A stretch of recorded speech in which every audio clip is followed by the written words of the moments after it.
Hey guys, John Eichberger with the Fuels Institute. Thank you for joining us on this new series that we're launching at the Fuels Institute. The whole idea is to provide some informal insight to what's going on in the market. Today's our first one, and it's April 23rd, 2020. And we chose this topic because I personally have been struggling with trying to get my arms around what's happened with the oil markets recently. Earlier this week, West Texas Intermediate Crude May contracts were trading far below $0 a barrel. And I wanted to better understand, what does that mean to the overall transportation energy market? What does it mean to refined products? And when might we pull out of it? So I called the two guys I rely on more than anybody else to help me understand the crude oil markets, Tom Kloza and Denton Cinquegrana with the Oil Price Information Service. We had a little conversation today. Check it out. I hope it provides you some insight as it did to me. Talk to you soon. Hey guys, how's it going? Doing well. Doing well. Thanks for having us. Having fun sitting at home all the time? Oh yeah, it's great. At least nothing's been going on in your world recently, right? Nope, not at all. Not at all. Like Tom and I, we talk to each other all day saying, what are we going to do? What are we going to do? There's nothing going on here. It's not dynamic whatsoever. Yeah. What is going on? I mean, look, Tom, you are the king of naming stuff. WTI, what does it stand for now? I mean, this is nuts. West Texas, it might be West Texas idiots these days. Look, that can apply to a lot of things. If you owned it and you had it on Monday, you saw negative numbers. And just to give you perspective for that, I've been doing this for 40 plus years. I've never seen negative numbers for crude oil or gasoline or diesel. We've seen negative numbers for power, for megawatts, for propane very, very briefly, but never for a product like crude oil. And there's predictions we could see it again when the June contract expires, I think on May 19th. So wild stuff. Anything goes. That natural gas has gone negative in the past as well. So it's obviously a rare occurrence, probably not something that you'll see with any sort of commonality, but I think you started to see some hints on that late last week and early this week when the CME said we can handle negative numbers. So that was kind of a little bit of foreshadowing right there. But again, to see it,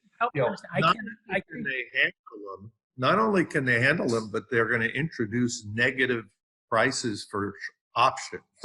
So right. If you want to buy an option that says crude's going to go to a negative $5, you can pay for the privilege of that. So, when all of this is over, many, many eons from now, there'll be cockroaches still around and there'll be people that run exchanges. So I remember there was a time joking around with fuel marketers, like, how do you make up for low margins with volume, right? Help me understand how you sell a product at a negative. I can't get my arms around that. I can't really quite understand what that means. I would say that it was only paper oil that moved for a negative price. Years ago, we would see a company like Coke, Flint Hills, would say that in order to take your Wyoming sour crude, you're going to have to pay us $1.50, as though it's like put out on the curb. But I don't think this really results in many negative numbers that get translated certainly into negative numbers for gasoline. But, this winter we saw gasoline rack prices, wholesale prices, for less than 10 cents a gallon. So, that's the lowest I've ever seen in my career. And I'm a dinosaur. Incredible stuff. You're almost oil. I'm almost part of the biomass right now. That's what's frightening. So a friend of mine once told me that I need to start referring to oil as exploding liquid dinosaurs. Fair enough. That's what it is. Okay, so I've read a lot of stories. Help me understand what got us to this point? We know depressed demand from coronavirus. I know the Saudi-Russian oil price war, but now we're at a situation where there's no place to store the oil. Is that what really caused us? We're close to that. We still have storage available, but it's kind of like, if the Dallas Cowboys got in the Super Bowl, after I shot myself, I'd probably, look at the rooms available, and you find up they're all booked up for a year before that actual event happens. And that's really what happens with crude oil storage. It's a layup to make tremendous amounts of money right now by storing crude for a month or 2 months. So all the crude oil is spoken for. It's all booked. Yeah, think of it as a hot new restaurant opens up. You go there and you see a couple empty tables. Well, the only reason why they're empty is because the reservation hasn't shown up yet. So I think that's one way to think about it. That, Tom's used this phrase in the past, and it's very true. But that storage that is available right now is essentially spoken for. Okay. May not be used right at this moment, but it is spoken for and will be used eventually at some point. Yeah, Denton did a story yesterday. I think there were some co-authors on it, but there's this word that there's 40 million barrels of Saudi crude headed to the U.S. Gulf Coast. All that this morning. That is, the Spanish Armada, the floats, you name it. So maybe it comes, maybe it gets diverted or whatever. They just leased, I think, 20 million barrels of storage in the Bahamas, but there's really no room at the end to store all this crude. And, in retrospect, you look at what the Saudis and Russia did in starting that catfight.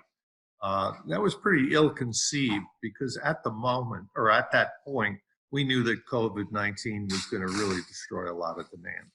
Right. Yeah, you already saw, the market starting to take into account some of the global oil demand losses, obviously starting in Asia and then kind of making its way to Europe and the United States. But again, I think the big question now is when does this huge glut start to go away? And you need people to be driving. I mean, my car's been sitting in my driveway for the better part of a month. The last day I was in the office was March 13th, Friday the 13th, incidentally. I had a little more than a half a tank of gas. I have a little less than a half a tank of gas right now. So, I mean, it's just not going anywhere. If you do go anywhere, you're going to the grocery store, and a lot of places here in New Jersey are doing you could call up and they'll just pop it in your trunk, open up the trunk and they'll put everything, the contactless mode, I guess you would call it. But again, until people start driving and a couple weeks ago, we just took a ride for a half hour and it did wonders for the psyche. But again, it's not enough to really kind of boost gasoline demand. And once gasoline demand and other products start to go up, then you're going to see refiners ramp it back up, and that'll bring about some crude demand and really help. But that's who knows when that takes place. That's way down the line, I think. So help me understand how the oil market conditions are now affecting refinery operations and what's the impact on refined product? Because like you're right. I mean, I talked to one of your colleagues last week, and gasoline sales are down 45% compared to last year. We did a webinar earlier this week with Enrix, and they said travel's down 46, 48%. With oil where it is, what does that do to product consumers are going to find at the pump? Well, I would say this, we did think that the demand destruction was going to be on the order of about 50% or so. And I've been saying this for a while. I think the demand numbers we saw for the fuel category from 2016 to 2019 we're never going to average annual numbers close to 9.3 million barrels a day. There are a lot of people out there who are going to be telecommuting a lot more. A lot of commercial office space is going to be closed. And I try to explain to people when they go, well, the price of gasoline in Milwaukee is 25 cents at wholesale. So they're still making a ton of money at $1.10 or $1.25. And it's like, look, your number one category is down about 50% in terms of volume. And the inside sales are probably down in many cases 70 or 80%. And the most sophisticated operators who really, really pioneered some great food service, they're probably suffering more than most. So this is one of those things where it's a hardship, and it speaks to sort of the ills of deflation from the wellhead all the way into the consumer's tank. Well, it's scary. I've seen some reports of gasoline under $1. I think the average is in the 150, 170 range now. Hopefully, the indications are they're going to start opening the economy in the next week or so. I've been using the analogy, and my colleagues probably cringe at it, but what are we going to do? Are people going to flood out of their houses like cockroaches? Or are they going to tiptoe out like Puxatawny Phil and hopefully not see their shadow? You mentioned the new restaurant, have a couple of tables open. Yeah. I just don't care. I want to get into a restaurant. Right. Yeah, no, and that's the case, and that's probably the biggest worry. Do we all, like, to use your example, like, kind of rush out like cockroaches, and do we just start this whole cycle over again? Hopefully not, and things, kind of get back to at least, a semblance of normalcy. But again, that still remains to be seen. I think there's a few test cases out there. Obviously, with the governor of Georgia looking to reopen some stuff as soon as the end of this week, that's probably going to be the first thing we see. If they cases there spike up again, it's just going to create this whole fear that is going to keep people sitting around even longer. Yeah, the other thing about refiners, by the way, too, is they have to book their crude well in advance. Like this week, they're booking their crude oil for May. And that was one of the reasons why demand was so scant as the May contract expired on the CME. Refiners are going to have earnings in a couple of weeks, and it is not going to be pretty. They probably haven't cut back enough. And there's probably a few refineries that will be closed either for a period of time or perhaps forever.